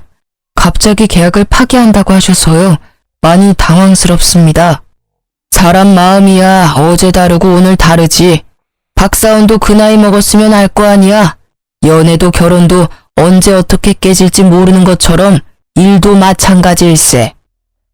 대표님, 제가 개인 사정이라 말씀 안 드리려고 했는데요. 이번에 제가 파혼하게 됐습니다. 여자 측에 문제가 많았거든요. 거의 사기 결혼 당할 뻔한 거 겨우 빠져나왔어요. 그런데 일까지 이렇게 되어버리니 너무 속이 상하네요. 제가 정말 잘하려고 노력하고 착하게 살았거든요. 세상은 왜 제 마음을 몰라줄까요? 지금 사업하는 내게 감정팔이라도 하는 건가? 그게 아니라 혹시라도 제가 결혼 준비하느라 대표님께 신경 못 써드렸다면 너무 죄송합니다. 하지만 이번 건 한 번만 더 신중히 생각해 주세요. 저 정말 대표님과 함께하고 싶습니다. 그러기엔 자네 인성이 너무 글러먹었어. 네? 저는 엿듣다가 웃음이 터질 뻔했죠. 남편이 어버버하는 사이 저희 엄마가 회사에 오셨죠. 마침 직원분들이 사모님 하며 여기저기서 엄마를 반겼어요. 일들 해요. 나 신경 쓰지 말고요. 나중에 점심이나 같이 하면서 인사 나누자고요. 여보 왔어? 손님이 계시네. 많이 바빠요? 아니, 별거 아니야. 사모님이세요? 안녕하세요. 처음 뵙겠습니다. 저는... 왜요? 내 얼굴에 뭐라도 묻었어요? 아닙니다. 제가 순간 사람을 착각한 것 같아서요. 저희 엄마가 다리를 절지 않자 전 남친은 엄마랑 닮은 사람이라 생각했나 봐요. 엄마는 그런 전 남친을 보고 코웃음을 치셨어요. 왜요? 내가 오늘은 다리를 안 절어서 이상해요? 나 맞아요. 성현이 엄마. 네? 아니, 그럴 리가. 사모님이라고 하시지 않으셨나요? 사모님 맞지? 내 부인인데. 그리고 성현이는 내 딸이고. 아니, 그게 무슨... 왜? 무슨 문제라도 있나? 이제 알겠지? 내가 왜 마음이 떠났는지. 왜 자네랑 거래를 더 이상 하고 싶지 않은지. 더러운 꼴 보기 싫으면 얼른 나가. 두 번 다시 보고 싶지 않은 얼굴이었는데 또 마주쳤으니 어쩔 수 없네요. 성현아, 소금 좀 가져다 줄래? 네. 저는 해맑은 얼굴로 미리 준비한 굵은 소금을 엄마께 드렸어요. 그러자 엄마는 전 남친에게 소금을 막 뿌리시더라고요. 어머, 악기가 단단히 들렸나 봐요. 어째 볼 때마다 사람이 바뀌네. 아님 사람이 원래 그렇게 오락가락 하는 건가? 사모님, 대표님, 제가 정말 잘못했습니다. 죽을 죄로 지었어요. 이럴 때 개인적인 감정 넣으면 안 되지만 당신은 인성이 안 됐어. 감히 내 가족을 건드리면 안 됐지. 그리고 아마 내 가족 일이 아니었어도 생판남이 당신에게 그런 일을 당했다고 해도 난 지금과 똑같이 했을 걸세. 뭘 믿고 당신이랑 내가 거래하겠나? 다시는 내 회사에 얼씬도 하지 말게나. 만약 내가 회사 대표가 아니었으면 진작 네 멱살이라도 쥐고 흔들었을 거야. 아빠가 꽤나 무섭게 경고하자 전 남친은 주랭랑 치듯이 도망치더군요. 그대로 전 남친과 인연도 끝일 줄 알았어요. 굳이 더 상대하고 싶지 않았거든요.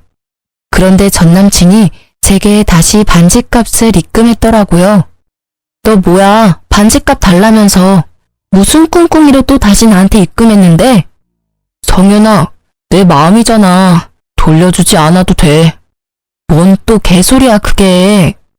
너한테 서운한 마음에 내가 잠시 돌았었나 봐. 반지값 입금하라는 것도 난 농담이었는데 그걸 진짜 입금하면 어떡해. 너 참 뻔뻔하고 비굴하다. 왜? 내가 대표 딸이라니까 또 생각이 바뀐 거야? 그렇게 우리 엄마랑 나랑 개무시해놓고? 갑자기 또 돌변해서는 전 남친은 순진한 얼굴을 하고 있었어요. 가래침이라도 확 뱉어주고 싶더라고요. 역겨움을 겨우 참고 저는 전 남친을 비웃어줬어요. 그럼 반지도 돈도 다 내가 가지면 되는 건가? 그래?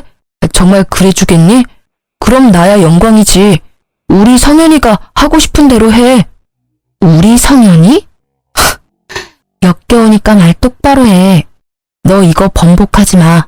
녹음도 했고 증거도 다 있어. 네가 나한테 준 거야. 알겠어? 그럼 내가 그 정도 능력도 없을까 봐. 우리 그럼 밥이나 먹으러 갈까? 내가 왜 너랑 밥을 먹어. 꿈 깨. 전 남친은 웃기게도 그 짓을 버려놓고는 다시 저와 잘해보려고 했어요. 저와의 결혼으로 장사하려는 속셈이 뻔히 보였죠. 우리 다시 잘해보자, 응? 같이 겪은 고난과 역경이 좀 강했지만 그거 이겨내고 결혼하면 우린 무서울 게 없을 거야. 엄청 잘 살 거라고. 야, 어딜 감히 들이대. 꿈도 꾸지 마. 너 기억상실증이야? 치매지? 네가 우리 엄마 보고 막말하고 절름발이가 어쩌고 모욕한 게 엊그제야. 그래 성현아, 그 말이 나와서 말인데 어머님 다리는 어떻게 된 거야? 분명 호텔에서는 절뚝이셨는데 왜 회사에서는 또 멀쩡히 오신 거야? 설마 나 가지고 테스트라도 한 거야? 아님 일시적인 건가? 뭐? 진짜 가지가지 한다. 내가 왜 너한테 말해줘야 해? 아직도 정신 못 차렸니? 야, 결국 결혼해도 내가 손해보는 장사야. 장인어른이 아무리 회사 대표라지만 너네 엄마 장에 있는 걸로 너 점수 한참 깎인다고. 내가 너랑 결혼할 생각은 추호도 없지만 지금 분명히 말해둘게. 우리 엄마 비장애인이야. 근데 엄마께서 장애인이셨어도 그게 뭐 어떻다는 거야? 왜 너한테 장애인들이 그렇게 욕을 먹어야 해? 질 낮아 보이니까 함부로 비하하고 다니지 마. 그분들이 너보다 훨씬 나은 삶 살고 있을걸? 그리고 너 한 번 더 입 함부로 놀리면 우리 엄마가 너 직접 고소하신대. 아 참! 내가 엄마 직업을 말 안 해줬었네. 우리 엄마 변호사셔. 엄마 성함만 잘 기억해도 언제 너한테 고소장 보낼지 모르니까. 전 남친은 오히려 노골적으로 좋아하더군요. 돌변해서 불쌍한 척 제게 매달렸어요. 성현아, 내가 잘못했어. 응? 사실은 내가 장애인에 대한 트라우마가 있어. 예전에 괴롭힘 당했었거든. 그래서 보자마자 거부 반응이 일어난 것 같아. 뭔 소리야. 괴롭혀도 네가 괴롭혔겠지. 너 자꾸 회사 찾아오면 스토커로 신고할 거니까 알아서 해. 아님 나도 너네 회사 찾아가줘? 눈에는 눈, 이에는 이야. 니네 회사에 너 더러운 인성 소문 다 내기 전에 썩 꺼져. 제발 성현아, 나 너밖에 없어. 내가 지금 결혼 안 하면 또 언제 누구 만나서 결혼하겠어, 응? 제가 뭘 해도 안 붙잡히자 전 남친은 결국 승진이랑 관련 있는지 울면서 빌더라고요. 성현아, 결혼은 아니더라도 제발 나 이번 프로젝트만이라도 도와줘. 그때 장인어른이 나 내치셔서 정말 위태롭다고. 야, 누구 보고 장인어른이래. 이 소름 돋는 자식아. 그렇게 전 남친은 한동안 저를 하도 쫓아다녀서 스토커로 신고를 했습니다. 진짜로 저희 엄마가 고소장 작성한 걸 보고 전 남친은 거짓말이 아닌 걸 알았는지 잠잠해지더라고요. 이 이야기가 벌써 다 몇 년 전 일입니다. 전 남친이 승진 실패한 것까지 듣고 너무 통쾌했었거든요. 하지만 그 이후로 전 남친이 어떻게 지내는지 몰랐어요. 아니 관심도 없었고 아예 그런 인물을 잊고 지냈었죠. 저는 그로부터 몇 년 후 사귄 남자친구랑 얼마 전에 결혼했어요. 아주 믿을 만한 분한테 소개를 받아서 연애를 하고 결혼도 했어요. 남편은 그 전에 똥차랑은 차원이 다른 남자였어요. 앞뒤가 똑같은 사람이었죠. 처음엔 전 남친 때문에 트라우마가 생겨서 아무도 못 믿기는 했어요. 결혼도 절대 안 할 거라고 선언했었죠. 그런 제 맘을 연 사람이라면 뭐 말 다 했죠? 남편은 엄청 착하고 순한 사람인데 일할 때는 엄청 날카롭고 멋있답니다. 그런 면을 보고 저도 반했던 것 같아요. 얼마 전 생일에도 일하느라 엄청 바쁜 남편을 데리고 간단히 밖에서 와인 한잔하고 집에 들어가는 길이었어요.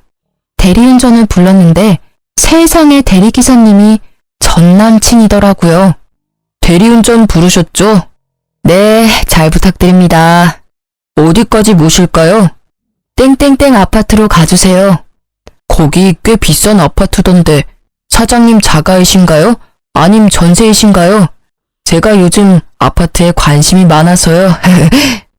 네? 하하, 자가 맞습니다. 처음엔 어두워서 못 알아봤는데 저를 힐끔거리는 그 기분 나쁜 눈빛 보고 단번에 알아봤어요. 다짜고짜 제 남편에게 아파트 얘기를 하는데 여전히 돈만 밝히는 무식한 놈 같았죠. 무슨 사연으로 대리운전까지 하는지는 모르겠지만 다 자업자득이다 싶었어요. 자기가 그렇게 대리기사님 하대했으면서 그 일을 자기가 하고 있더라고요. 제 남편이 비싼 아파트 자가라고 하니 그나마 아주 조용히 운전해서 가더군요. 그러면서도 전 남친은 거울로 남편 얼굴 한번 보고 저를 한번 쳐다보고 눈알이 바쁘게 굴러갔습니다. 그러곤 꼴에 자기 모습이 창피는 한 건지 이내에 고개를 푹 숙이고 말없이 운전만 열심히 하더군요. 저희 착한 남편은 비슷한 나이에 고생하신다며 운행이 끝나고 전 남친에게 팁을 더 많이 줬어요. 예전에 전 남친과는 차원이 다른 사람이었죠. 착한 사람들, 억울한 사람들, 가난한 사람들, 약자와 선한 사람들 편에 서서 일하는 사람이거든요. 남편이 잠시 통화하는 사이 전 남친은 제게 말을 걸었어요. 자기야, 보고 싶었잖아. 너 저 사람이랑 얼마나 사귀었어? 응? 내가 지금은 대리운전 알바나 뛰면서 지내지만 곧 다시 재기할 거야. 다시 나한테 돌아오면 안 돼? 나 계획한 것들이 많아. 네가 함께 해줬으면 좋겠어. 여기 아파트 저 사람 거라고? 웃긴다. 잘 알아봐. 저 나이에 무슨 여기를 자가로 사? 뻥쟁이 아주. 이런 미친놈이 감히 누구 보고 자기래? 야, 너 시간이 얼마나 지났는데 뭐 아직 정신 못 차렸어? 헤어진 지가 언젠데 구질구질하게 뭐 하는 거야? 야, 나 같은 쪽팔려서 이렇게 아는 척 못해.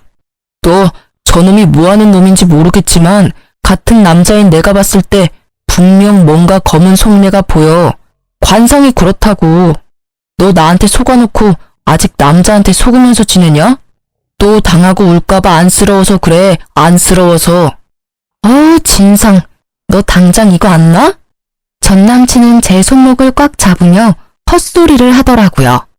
질척거리며 포옹까지 하려고 해서 저는 곧바로 전 남친 얼굴에 주먹을 내리꽂았어요. 요즘 한참 복싱을 배우고 있었는데 요긴하게 아주 잘 싸먹었죠. 이거 정당방이야. 네가 나한테 추근덕거린 거 블랙박스 다 찍혔어. 성추행으로 고소하기 전에 꺼지는 게 좋을 거다. 그때 스토커로 신고한 것도 남아있어서 순조롭게 상황 흘러가겠네. 검은 속내? 진짜 웃겨. 저 사람 청렴하디 청렴한 내 남편이거든? 우리 엄마한테 소개받은 사람이라 인성도 완벽해. 제가 씩씩거리고 있는데 남편이 다가와서 저를 살폈어요. 여보, 무슨 일 있어? 왜 그래? 아니, 대리기사님께서 사는 게 어렵다고 팁 좀 더 챙겨달라잖아. 내가 잔돈이 없다는데도 절대 안 보내주시네. 남편이 표정 굳어서 다가오자 전 남친은 눈이 희번득 하더군요. 제 남편의 가슴팍에 변호사 배지를 보고 당황한 거죠. 변호사이신가요? 네, 그렇습니다만 아까 제가 팁 충분히 챙겨드렸는데요. 아무리 힘드셔도 기사님, 연약한 제 부인한테 이렇게 힘으로 다가오시면 안 되죠. 10,000원 더 드리면 될까요? 전 남친은 그대로 얼굴이 시뻘개져서는 죄송하다고 연신 인사를 하다 그대로 도망가더군요. 저는 그 한심한 놈을 보면서 한편으로는 가슴을 쓸어내렸습니다. 여보, 무슨 일은 없었지? 일은 무슨. 그냥 좀 무서웠던 게 다야. 요즘 다들 먹고 살기 힘들긴 하지. 무서웠지? 우리 착한 여보가 좀 이해해줘. 얼른 집에 들어가자. 우리 착한 남편 앞에서 그 악마 같은 놈이 아는 척하면 그것도 개쪽일 것 같았거든요. 저희 친정엄마 다리는 다행히 이제 거의 다 나으셨어요. 비가 오는 날이면 여전히 절뚝이시긴 하지만요.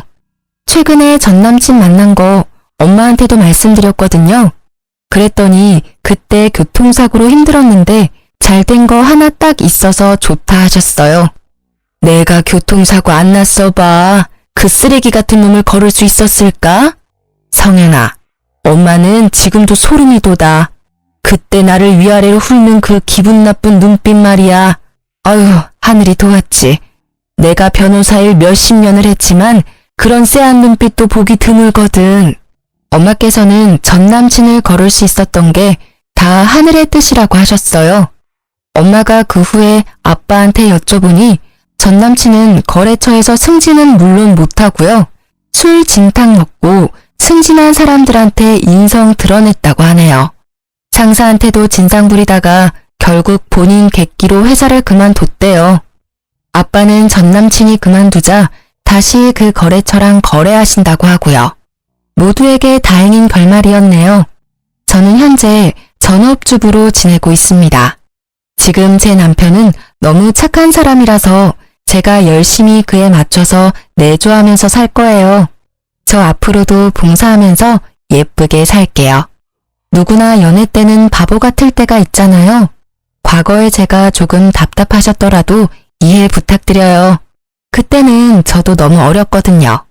이제 안 좋은 경험은 뒤로 하고 행복한 결혼 생활을 얻었으니 같이 축복해 주시겠어요? 긴 사연 들어주셔서 정말 감사합니다.